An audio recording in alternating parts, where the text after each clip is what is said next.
नामदार श्रीमंत छत्रपती शिवेंद्रसिंहराजे भोसले यांनी घेतला सातारा जिल्ह्यातील सार्वजनिक बांधकाम विभागाच्या कामकाजाचा आढावा। सातारा जिल्ह्यातील सार्वजनिक बांधकाम विभागामार्फत सुरू असलेले रस्ते, पूल, शासकीय निवासी, अनिवासी इमारत बांधण्याची कामे सुरू आहेत। ती सर्व कामे वेळेत पूर्ण करा। शासकीय मेडिकल कॉलेजचे काम प्रगतीपथावर असून हे कामही तातडीने पूर्ण झाले पाहिजे। कोणतेही काम असू द्या, प्रत्येक काम हे दर्जेदार झाले पाहिजे, याकडे बांधकाम विभागाच्या अधिकाऱ्यांनी जातीने लक्ष घालावे। बांधकाम विभागाच्या कोणत्याही कामाच्या दर्जाबाबत कोणतीच तडजोड करू नये, अशा सक्त सूचना राज्याचे सार्वजनिक बांधकाम मंत्री नामदार श्रीमंत छत्रपती शिवेंद्रसिंहराजे भोसले यांनी केल्या आहेत। शासकीय विश्रामगृह येथे नामदार शिवेंद्रसिंहराजे भोसले यांच्या अध्यक्षतेखाली सार्वजनिक बांधकाम विभागाची आढावा बैठक पार पडली। या बैठकीत नामदार शिवेंद्रसिंहराजे बोलत होते। या बैठकीला सार्वजनिक बांधकाम विभागाचे अधीक्षक अभियंता संतोष रोकडे, कार्यकारी अभियंता श्रीपाद जाधव, पश्चिम विभागाचे कार्यकारी अभियंता राहुल अहिरे यांच्यासह सातारा जिल्ह्यातील सर्व उपअभियंता, अधिकारी व कर्मचारी उपस्थित होते।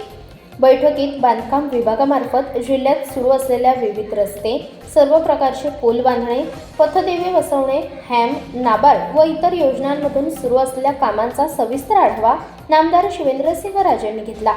बामणोळी ते दरे व तापोळा ते अहिर केबल स्टे पूल, आपटी ते तापोळा मोठा पूल बांधणे, सातारा कोरेगाव रस्त्यावरील माहुली येथील नवीन पूल बांधणे, सिव्हिल हॉस्पिटल कर्मचाऱ्यांसाठी निवासस्थान बांधणे, सैनिक स्कूल नूतनीकरण, पाटण शासकीय इमारत, वाई शासकीय इमारत बांधकाम आदी सर्व कामांच्या प्रगतीबाबत चर्चा केली।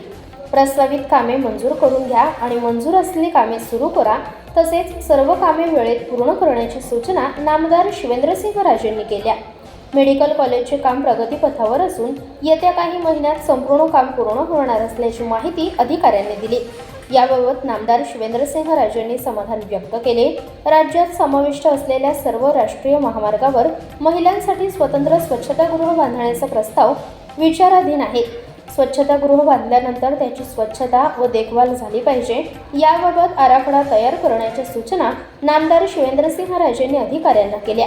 दरम्यान काम घेणारा ठेकेदार कोण आहे हे पाहू नका, ज्याने कोणी काम घेतले असेल त्याच्याकडून संबंधित काम दर्जेदार झालेच पाहिजे, यासाठी सर्व अधिकाऱ्यांनी स्वतः लक्ष घाला। कामाच्या दर्जाबाबत तडजोड होऊ देऊ नका, अशा सूचना नामदार शिवेंद्रसिंहराजेंनी उपस्थित अधिकाऱ्यांना केल्या आहेत।